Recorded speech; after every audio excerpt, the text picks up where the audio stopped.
오늘 여러분과 나눌 말씀은 요한복음 3장에서 말씀을 보겠습니다. 요한복음 3장 16절, 17절 두 절만 말씀을 봉독하겠습니다. 하나님이 세상을 이처럼 사랑하사 독생자를 주셨으니 이는 그를 믿는 자마다 멸망하지 않고 영생을 얻게 하려 하심이라. 하나님이 그 아들을 세상에 보내신 것은 세상을 심판하려 하심이 아니요 그로 말미암아 세상이 구원을 받게 하려 하심이라. 아멘. 오늘 여러분 설교에 관계 있는 찬양, 아주 오래된 찬양인데 기름 부음인 찬양입니다. 왜 날 사랑하나 찬양하고 말씀 나누겠습니다.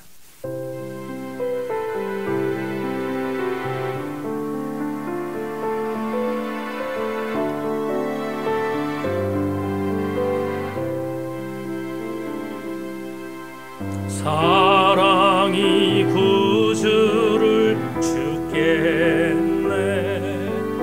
왜 날 사랑하나. 겸손히 십자가 지시었네. 왜 날 사랑하나.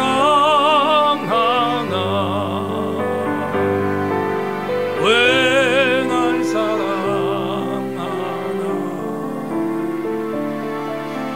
왜 날 사랑하나. 왜 주님 갈보리 가야 했나. 왜 날 사랑하나.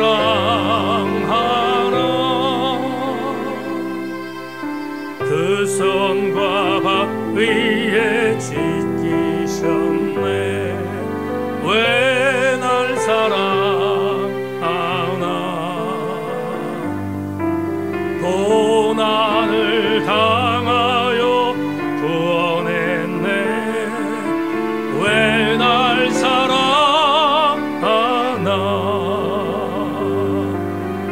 왜 날 사랑하나. 왜 날 사랑하나.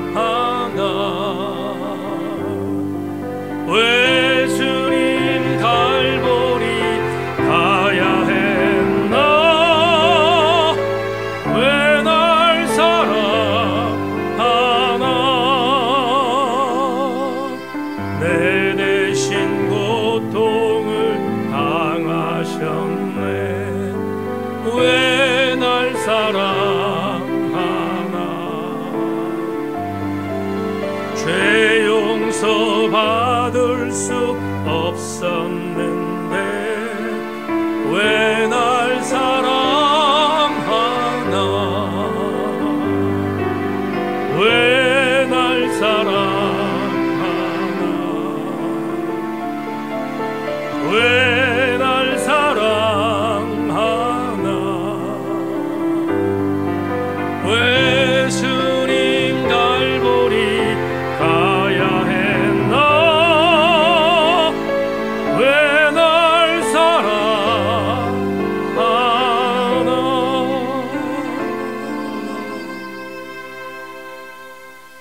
파리올림픽 개막식에서 이 유명한 노래 사랑의 찬가를 불렀습니다.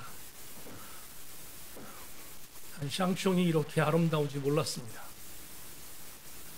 가사를 잠깐 소개하겠습니다. 우리 위에 파란 하늘이 무너져 내리고 땅이 꺼진다 하더라도 당신이 날 사랑한다면 나는 상관이 없어요. 세상 어떤 것도 내겐 상관이 없어요. 사랑이 나의 아침들을 가득 채우는 한, 내 몸이 당신의 손길로 전율하는 한, 어떤 문제들도 내겐 상관이 없어요. 왜냐하면 내 사랑, 당신이 나를 사랑하기 때문이죠. 난 세상 끝까지 갈 거예요. 머리도 금발로 물들일 거예요. 만약 당신이 원한다면요. 난 달도 따러 갈 거예요. 난 봄도 훔칠 거예요. 만약 당신이 원한다면요. 조국도 버릴 거예요. 친구들도 버릴 거예요. 만약 당신이 원한다면요, 사람들이 나를 비웃겠죠. 난 뭐든 다 할 거예요. 만약 당신이 원한다면요. 만약 언젠가 삶이 내게서 당신을 뺏어 가더라도, 만약 당신이 죽어서 당신이 내게서 멀리 있더라도, 당신이 날 사랑한다면 나는 상관없어요. 왜냐하면 나 또한 죽을 거니까요. 우리에겐 우리만의 영원함이 있을 거예요. 저 무한한 푸른 하늘에선 말이죠. 하늘에선 더 이상 아무 문제도 없어요. 내 사랑, 당신도 우리가 서로 사랑함을 믿고 있죠. 신은 서로 사랑하는 사람들을 다시 만나게 하니까요. 여러분, 지금 사랑의 찬가라는 가사를 같이 읊조렸는데 굉장히 많은 논란이 있었습니다. 이 노래를 불렀던 에디트 피아프라는 이 여성, 국민 가수, 프랑스의 국민 가수였던 이 가수가 조국을 버릴 거다라는 이 가사 때문에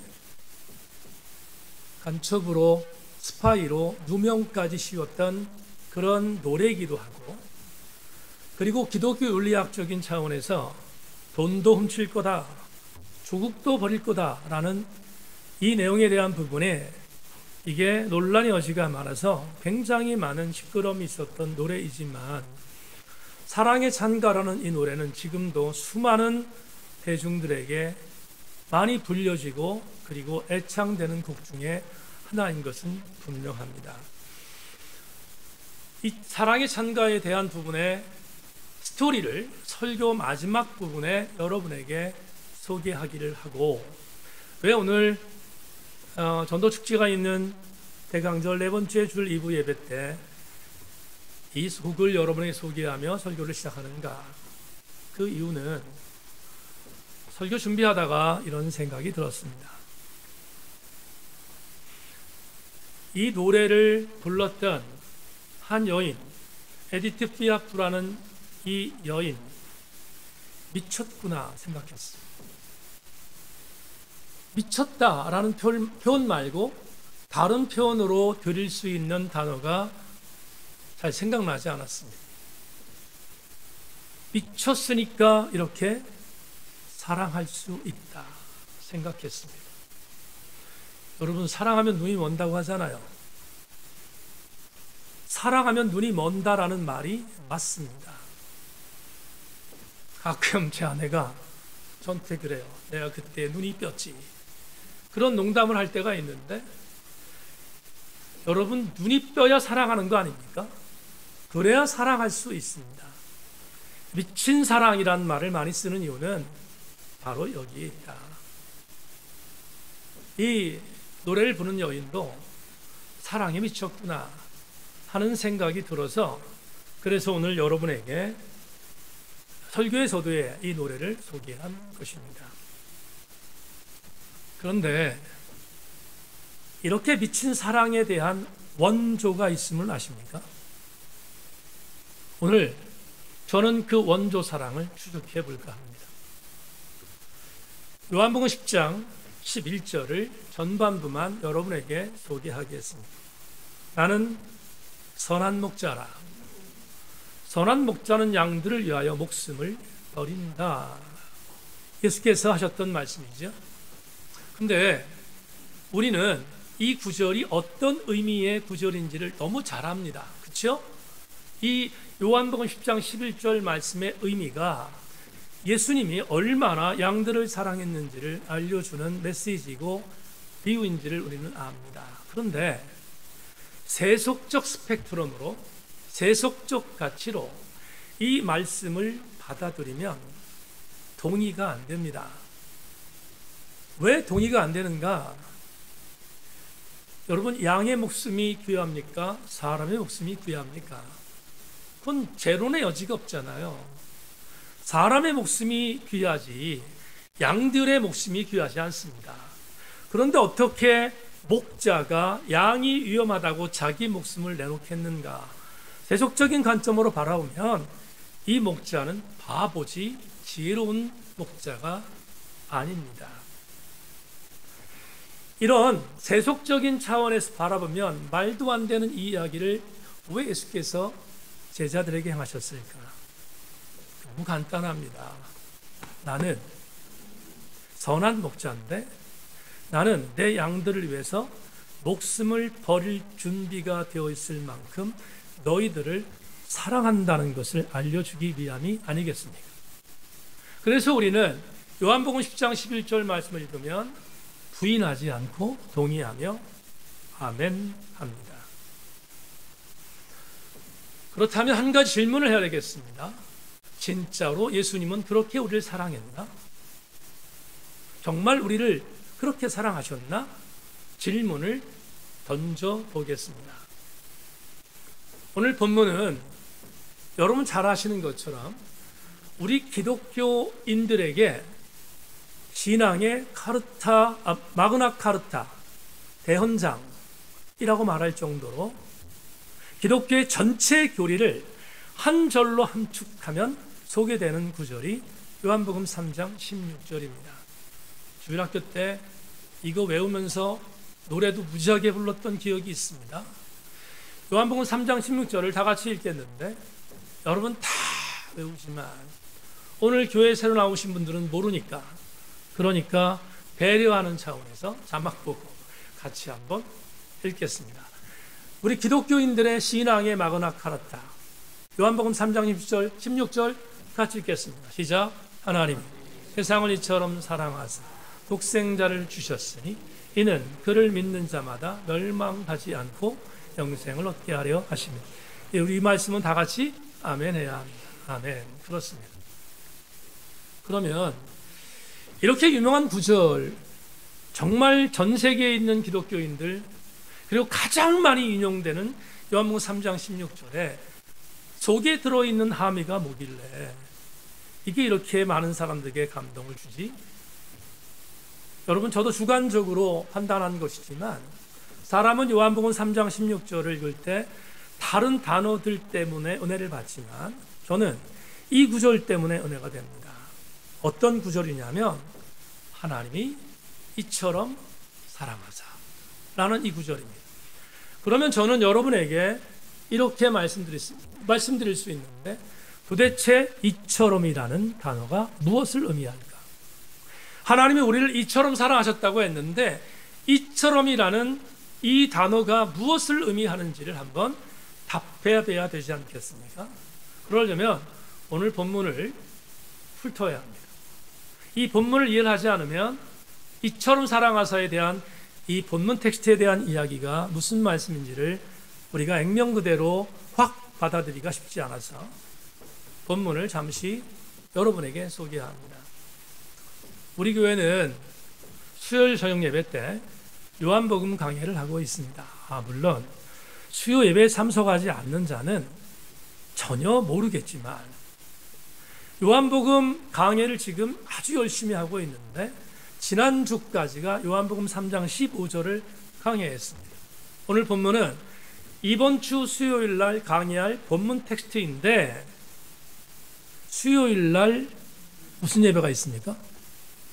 네, 성탄절 예배가 있습니다. 언제 있죠? 11시에 있습니다.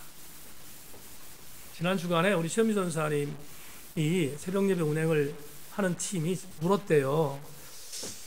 우리 목사님은 수요일 날 저녁 예배를 드릴까 안 드릴까를 질문했대요. 근데 많은 사람들이 이렇게 말했답니다. 우리 목사님은 드릴 것 같다. 이렇게 해석했다는 거예요. 틀렸습니다. 수요 저녁 예배 안 드립니다.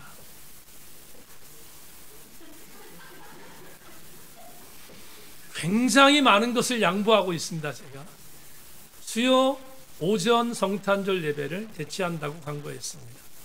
그래서 사실 이번 주 수요일 날 이 본문을 가지고 설교를 해야 되는데 이 본문 한 주 넘기면 안 될 것 같아서 오늘 이 본문은 또 새신자들을 위해서도 정말 좋은 본문이라서 그냥 택했는데 왜 택했는지 지금부터 여러분에게 설명드릴 테니까 조금만 집중해 주시기를 바랍니다.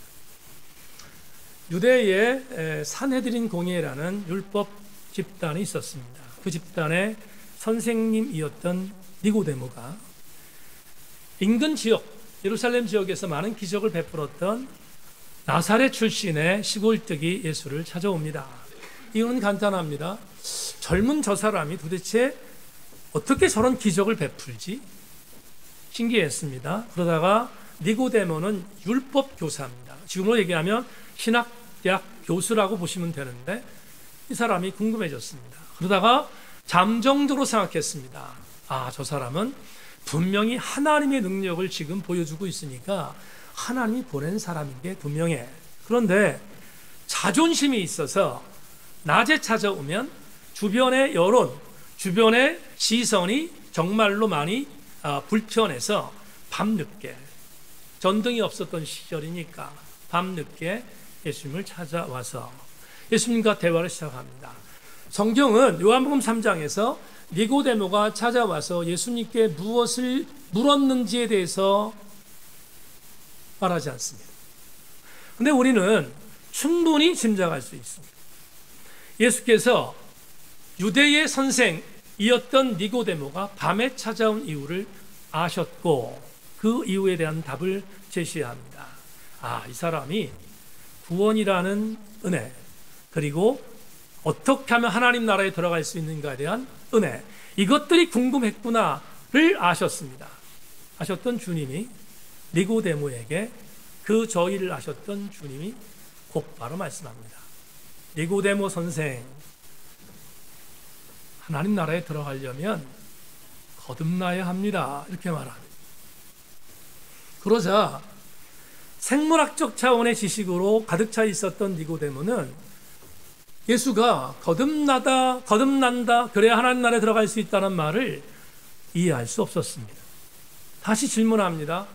엄마 뱃속에 들어갔다가 다시 나와야 되는 건가? 그렇게 질문을 합니다. 그러자 예수께서 너무 영적으로 무지한 니고데모에게 다시 말합니다. 물과 성령으로 거듭나는 것, 그래야 하나님의 나라를 들어갈 수 있다라고 말씀하시면서 물과 성령으로 거듭난다는 의미를 말씀하시기 위하여 구약의 대가였던 니고데모에게 구약의 한 일화를 끄집어냈습니다. 그 구약의 일화가 민수기 21장에 있습니다. 주목하십시오. 이스라엘 백성들은 모세의 진두지휘에 따라서 출애굽했습니다. 430년 동안 고통당하던 그들은 출애굽에서 가나안까지 가는데 40년이라는 세월을 소비합니다. 그 어간 이스라엘 백성들이 호르산이라는 곳에 도착해서 호르산에 거하고 있었던 가나안 거민들과의 전쟁을 벌입니다. 그 길을 이기지 않으면 가나안 갈 수 있는 상황이 아니라서 어쩔 수 없이 전쟁을 하게 됐고, 하나님이 호르 전투에서 이기게 하셔서 이스라엘 백성들이 승리를 거둡니다. 전쟁하고 나니까 많이 지쳐 있는데 하나님 명령하십니다. 이제 호르산에서 호르마로 떠나라. 그래서 떠납니다. 그러면 호르산까지 떠나는 직선거리로 가면 좋겠는데, 많이 지쳐 있으니까 직선거리로 가면 좋겠는데, 왠지 모르게 하나님이 그 직선거리로 가지 말고 우회해서 가라, 이렇게 명령하십니다. 이스라엘 백성들이 짜증났습니다. 힘들어 죽겠는데 직선 코스가 아니라 우회하라니까, 물도 잘 못 먹고 양식도 별로 없어서 많이 힘들었는데 우회하라니까 짜증났습니다. 그래서 성경을 보면 민수기 21장에 처음으로 이스라엘 백성들이 그동안에는 무슨 짜증이 있으면 모세에게 대항하고 모세를 원망했지만 하나님을 향해서 직접 대항한 것은 이때가 처음입니다. 민수기 21장을 보면 하나님을 대하여 원망했다, 이렇게 변합니다. 하나님께 직접 원망한 것입니다. 원망했다. 하나님이 분노하셨습니다. 대든 이스라엘 백성들에게 안 되겠다 생각하시고 심판하십니다. 어떻게 심판하냐면, 이스라엘 신앙 공동체의 백성들은 텐트에 살았습니다. 왜냐하면 이동하는 사람들이니까 텐트에 살았는데, 텐트 속으로 불뱀들을, 사막에서 굉장히 독했던 독을 갖고 있는 불뱀들을 보냅니다. 그리고 불평한 사람들을 물어 죽입니다. 수많은 사람들이 불뱀 심판을 받았습니다. 죽었습니다. 그리고 또 수많은 사람들이 죽어가고 있습니다.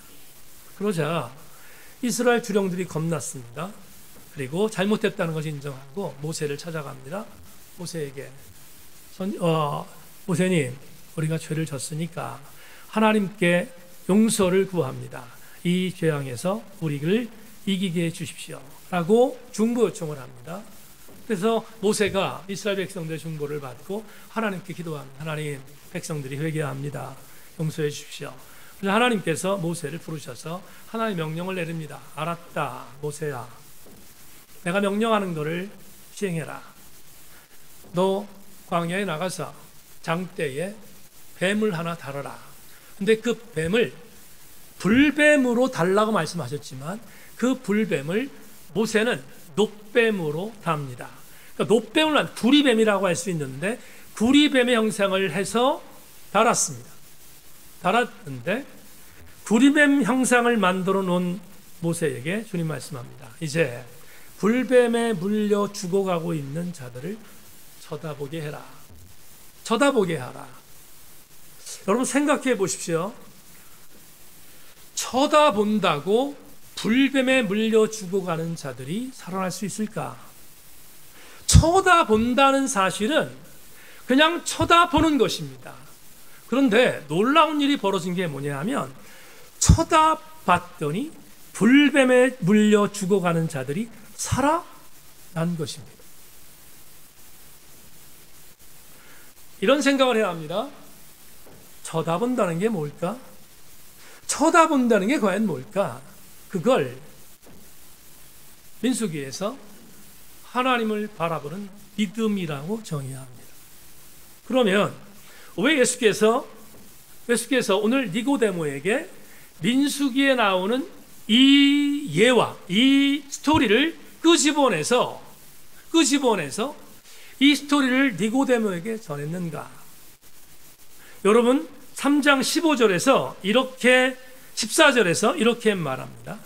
3장 14절을 보시면 모세가 광야에서 뱀을 든 것 같이 인자도 들려야 하리니 이는 그를 믿는 자마다 영생을 얻게 하려 하십니다. 지금 예수께서 니고데모에게 이렇게 말한 겁니다. 니고데모야, 너 구약 선생이니까 민수기에 나오는 불뱀 사건 알지? 근데 그때 불뱀에 물렸던 자들이 구리뱀을 쳐다본 중간에 살았다. 근데 이렇게 말씀하는 거예요. 니고데모에게. 니고데모야, 오늘 네가 나를 찾아온 이유에 대해서 내가 안다. 너 하나님 나라에 들어가고 싶지? 물과 성령을 거듭난다는 게 무슨 말인지 몰라서 설명한다. 지금 내 말을 잘 들어라. 내가 네가 알고 있는 장대에 매달렸던 놋뱀, 그 놋뱀이야. 이렇게 말씀하시는 거예요. 내가 장대에 매달렸던 놋뱀이야. 그러면서 이렇게 말합니다. 나는 하늘에서 하나님이 보낸 사람인데 나는 이제 다시 하나님의 나라로 올라가기 전에 한 가지를 할 거다. 그건 내가 장대에 매달릴 거다. 장대에 매달린 나를 믿는 자는, 쳐다본다는 거죠. 나를 믿는 자는 구원받는다. 그러면서 하셨던 말씀이 무슨 말씀인가? 그 유명한 조금 전에 읽었던 요한복음 3장 16절입니다. 장대에 달린 놋뱀을 본 불뱀에 물린 자들이 살아나는 것처럼 이 땅에 사는 수많은 불뱀 물린 예수 안 믿는 백성들이 예수 그리스도인 나를, 장대에 달린 십자가에 달린 나를 쳐다보는 순간 살 것이야 라고 말씀하시면서 그 유명한 요한복음 3장 16절을 우리에게 선포합니다. 하나님이 세상을 이처럼 사랑하사, 하나님이 세상을 이처럼 사랑했다. 무슨 말입니까? 너희들 전부 다 불뱀에 물렸는데, 죽을 수밖에 없는 존재였는데 내가 너희를 사랑한다. 그래서 방법을 줬다. 내가 십자가에 죽는다. 내가 너희를 위하여 십자가에 죽는 이것을 믿으면 너희들도 놋뱀 보는 자가 살아나는 것처럼 구원받게 될 것이야 라고 알려주신 것이 요한복음 3장 16절입니다. 여러분, 이후에 쐐기를 박습니다. 오늘 17절 보겠습니다. 17절에 이렇게 말합니다. 하나님이 그 아들을 세상에 보내신 것은 세상을 심판하려 하심이 아니요 그로 말미암아 세상이 구원을 받게 하려 하심이니라. 그렇습니다. 우리 교우들에게 오늘 본문을 해석했습니다.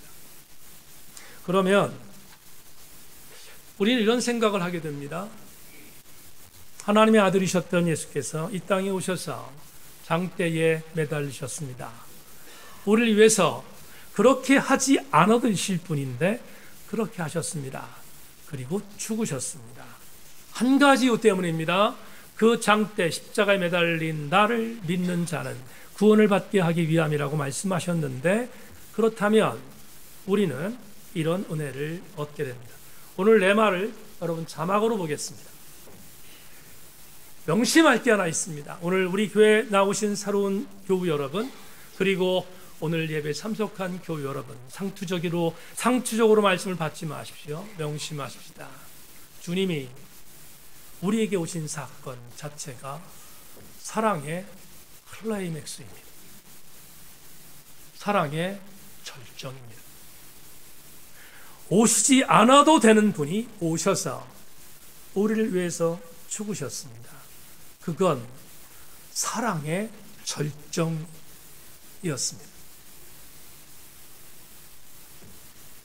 제가 개인적으로 참 좋아하는 성경 구절이 하나 있습니다. 로마서 5장 6절로 8절 말씀인데요. 목회하는 저는 이 구절을 많이 묵상합니다. 왜냐하면 이 묵상하는 말씀이 저에게 엄청난 힘을 주기 때문인데, 로마서 5장 6절로 8절 말씀을 여러분 읽어드리겠습니다. 자막 보십시오. 우리가 아직 연약할 때에 기약대로 그리스도께서 경건하지 않은 자를 위하여 죽으셨도다. 의인을 위하여 죽는 자는 쉽지 않고 선인을 위하여 용감히 죽는 자가 혹 있거니와, 우리가 아직 죄인 되었을 때에 그리스도께서 우리를 위하여 죽으심으로 하나님께서 우리에 대한 자기의 사랑을 확증하셨느니라. 쉬운 번역인 유진 피터슨의 메시지로 이 구절을 읽겠습니다. 따라오십시오. 그리스도께서 더없이 알맞은 때에 오셔서 이런 일을 이루십니다. 그분은 우리가 다 준비되기까지 기다리지 않으셨고 지금도 그러하십니다.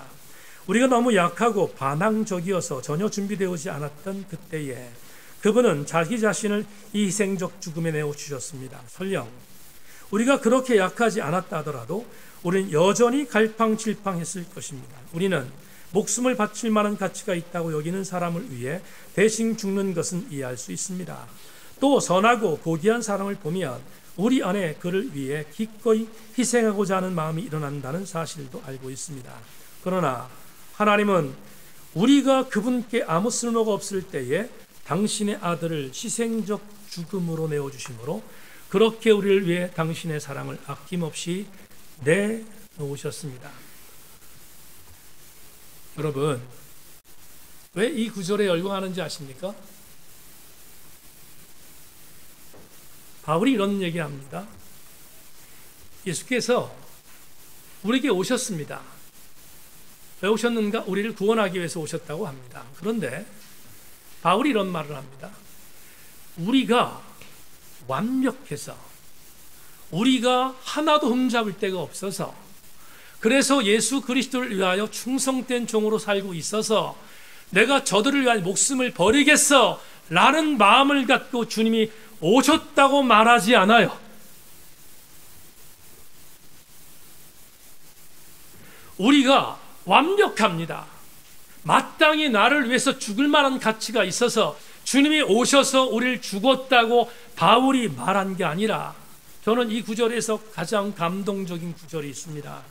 뭔가 우리가 아직 연약했을 때, 우리가 아직 죄인 되었을 때, 유진 피터슨이 뭐라고 말합니까? 그분은 우리가 다 준비되기까지 기다리지 않는다. 그리고 마지막으로 말합니다. 이렇게, 하나님은 우리가 그분께 아무런 쓸모가 없지만 하나님이 쓸모없는 나를 위하여 아들을 우리에게 보내주셔서 죽이셨다는 것. 그러니 우리는 결론을 맺을 수 있습니다. 하나님의 아들 예수 그리스도께서 오늘 우리에게 오신 사건은 사랑의 클라이맥스, 절정인 것입니다. 요한복음 21장을 보면 예수님을 배신했던 베드로가 디베라라는 갈릴리 호수로 돌아가서 낙장에서 고기를 잡습니다. 도안에동화 6명의 제자들 같이 따라가서 고기를 잡습니다. 철저히 예수님 배신했던 베드로, 다시 보고 싶지 않은 인간입니다. 그런데 예수께서 디베라로 베드로를 찾아가십니다.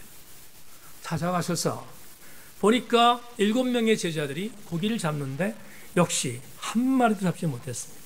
그러자 주께서 베드로와 예수님의 제자들에게 말합니다. 오른쪽에 그물을 던져라. 그러면 고기를 잡을 거야. 그래서 제자들이 그때까지 예수님인지 몰랐는데, 부활하신 주님인지 몰랐는데 그물을 던졌습니다. 그러자 153마리가 잡혔다고 성경은 말합니다. 153마리. 어떤 제자가 세어봤나? 153마리게? 153마리라는 뜻은 153마리가 잡혔다는 뜻이 아니라 모나미 볼펜에 있는 153이라는 단어 그대로, 그게 뭐냐 하면 완전수입니다. 완전수입니다. 잡은 게 너무 많아서 완벽하게 잡혔음을 시사하는 겁니다. 고기를 잡은 게 많아서 그물이 찢어졌다고 말합니다. 갖고 올라왔습니다. 드디어 알았습니다. 자기들에게 고기를 잡게 해준 분이 부활하신 주님, 불과 며칠 전에 싸늘하게 배신했던 주님. 베드로는 엄청난 자괴감이 있었을 겁니다. 혹시 올라왔습니다. 올라와서 예수님을 조마조마 바라보는데 예수님께서 제자들에게 말합니다. 잡은 고기 갖고 와라. 아침 식사를 같이 나누었습니다.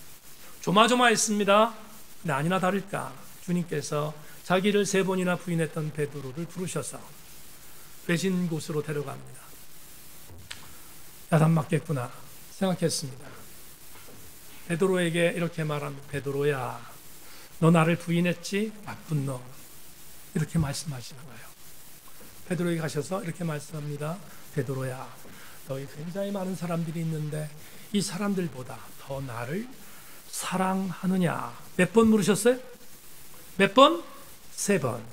근데 헬라 원어 성경을 보면 이 3번 전부 다가 아가페입니다. 아가페라는 단어는 사랑의 극치입니다. 가장 높은 사랑입니다. In spite of, 그럼에도 불구하고 사랑입니다. 그 사랑으로 부르셨어요. 너 이 사람들보다 나를 아가페로 사랑하는가? 아가파스메라고 물으셨어요. 그러면 며칠 전에 배반했던 베드로, 당연히 주님, 나 주님 사랑합니다라고 대답해야 됩니다. 그렇게 대답해요. 주님, 제가 주님을 사랑하는 줄 주님께서 아십니다라고 대답합니다. 근데 베드로가 사용했던 단어는 아가페가 아니라 필레오라는 한 단계 밑의 사랑입니다. 필레오메, 필레오세라고 대답합니다. 나는 주님을 필레오로 사랑합니다. 몇 번? 3번. 그러면 아가페의 사랑을 요구했던 주님의 사랑을 필레오 사랑으로 반응했다면 관계 끊어야 합니다. 며칠 전에 싸늘하게 부인했어요. 저주했어요. 그러면 그런 못된 짓을 한 베드로를 완전히 결별해야 합니다. 그리고 끊어야 하는 정상입니다. 예수님에 대해서 비난할 사람 한 사람도 없습니다. 근데 그렇게 대답하는 베드로에게 이어지는 요한복음 21장 19절을 보면 그를 내치지 않아요. 내치지 않고 부르십니다. 부르셔서 그에게 마지막 미션을 줍니다. 요한복음 21장 19절은 이렇게 보고합니다. 이 말씀을 하시면 베드로가 어떠한 죽음으로 하나님께 영광을 돌릴 것을 가리키심이로라. 이 말씀을 하시고 베드로에게 이르시되 나를 뭐하라? 따르라. 포기하지 않으셨습니다. 놀라운 일을 하나 여러분이 소개하겠습니다. 이때가 주 33년쯤으로 예상됩니다.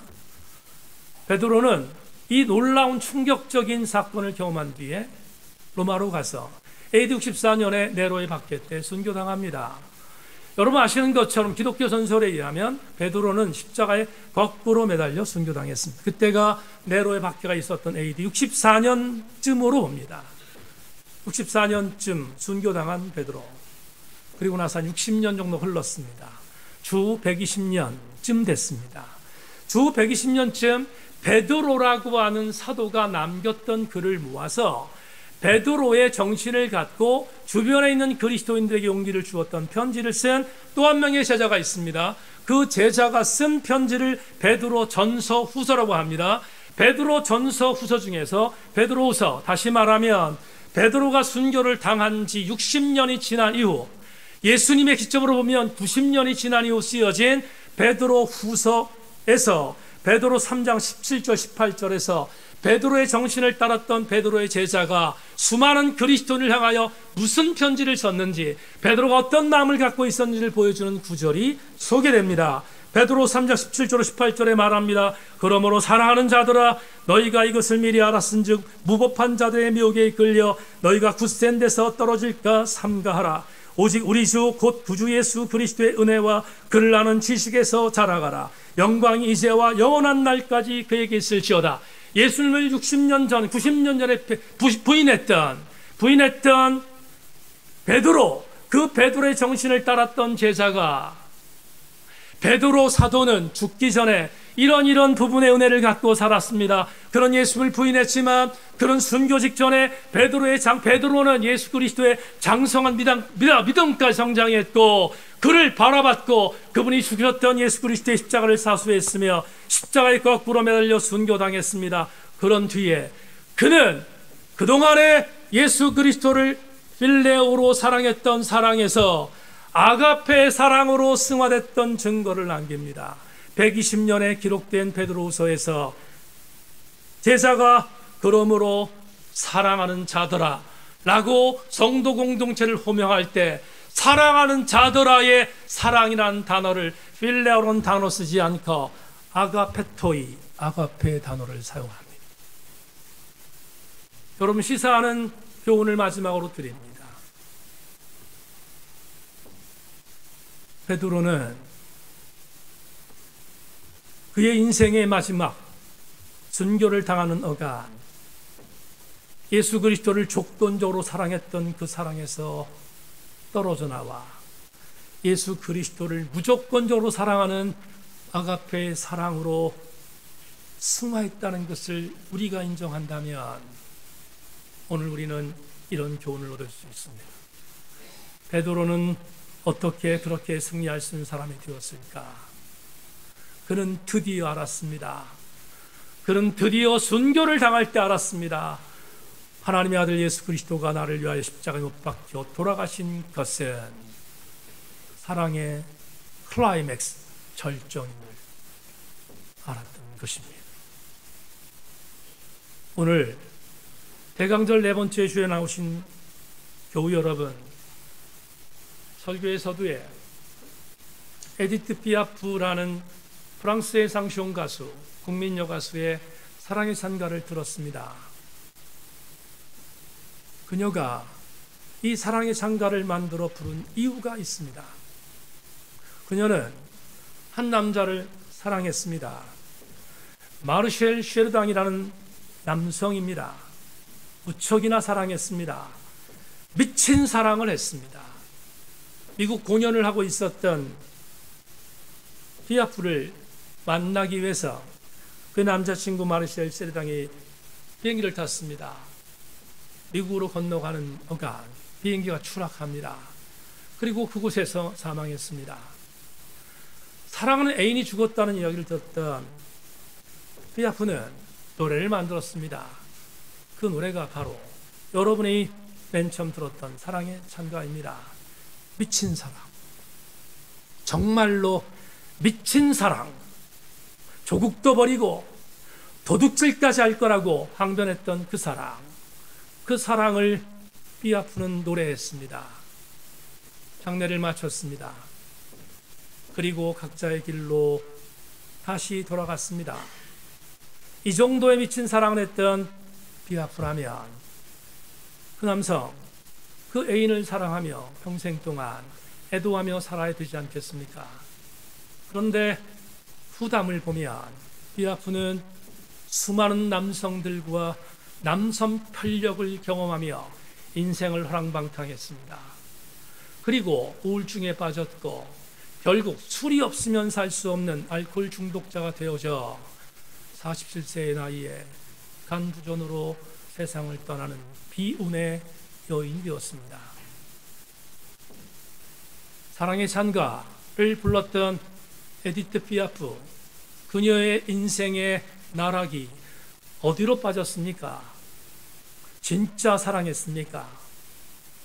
진짜 미친 사랑을 끝까지 했습니까? 설교 준비하다 생각했습니다. 인간의 사랑은 이렇게 허접한 것입니다. 인간의 사랑은 영원하지 않습니다. 인간의 사랑은 절대로 한시적이지 제한적이지 않습니다. 조변석계의 사랑이 뭔가 그게 인간의 사랑입니다. 그렇지만 오늘 새인교회 사랑하는 교우 여러분, 그리고 부모님들에 의해서, 지인들에 의해서 하나님의 교회에 찾아온 사랑하는 교우 여러분, 여러분들을 이곳에 초청하기 위하여 지난 한 달 동안 눈물 뿌려 기도했던 여러분의 아름다운 지체들은 미친 사랑, 인간의 사랑이 아닌 예수 그리스도의 사랑의 절정에 감사하여 열을 위하여 기도했고 기도한 뒤 오늘 이날을 맞이한 것입니다. 하나님의 사랑은 제한적이지 않습니다. 하나님의 사랑은 절대로 순간적이지 않습니다.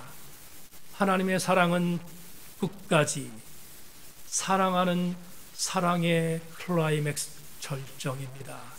오늘 여기에 나온 교우들 모두가 바로 이 사랑의 절정에 의하여 초청받은 자인 것을 명심하고 그 사랑에 감사하기를 주님의 이름으로 축원합니다. 말씀 맺겠습니다. 오카는 목사님 글 하나 소개하고 설교를 맺겠습니다. 1988년 겨울에 남쪽 바다에 살던 고래 2마리가 알래스카로 올라갔습니다. 알래스카에는 바다가 육지 안으로 깊숙이 들어가 있는 만들이 많이 있습니다.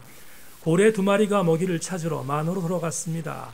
그리고 그 만에서 먹이를 맛있게 먹고 즐기고 있었습니다. 그런데 유독 그 해에 알래스카에 겨울이 빨리 찾아왔고 얕은 곳에서부터 얼음이 얼기 시작해서 고래가 들어왔던 길목이 다 얼게 되었습니다. 고래가 빠져나가려 했는데 방법이 없었습니다. 얼마 후에 이 고래들은 동사를 해서 죽고 말게 되는 운명이었습니다. 이것을 안타깝게 생각한 에스키모인들이 큰 나무로 얼음을 깨뜨리려고 했으나 속수무책이었습니다. 이 일이 어떻게 TV 기자와 연결되어서 전국적으로 매스컴을 타게 되었고 이제는 이 고래 구출 작전이 국가적인 차원에서 벌어지게 되었습니다. 11톤 트랙터가 도착을 해서 얼음을 깨기 시작했습니다. 헬리콥터가 5톤짜리 시멘트 덩이를 던져서 얼음을 깨기 시작했습니다.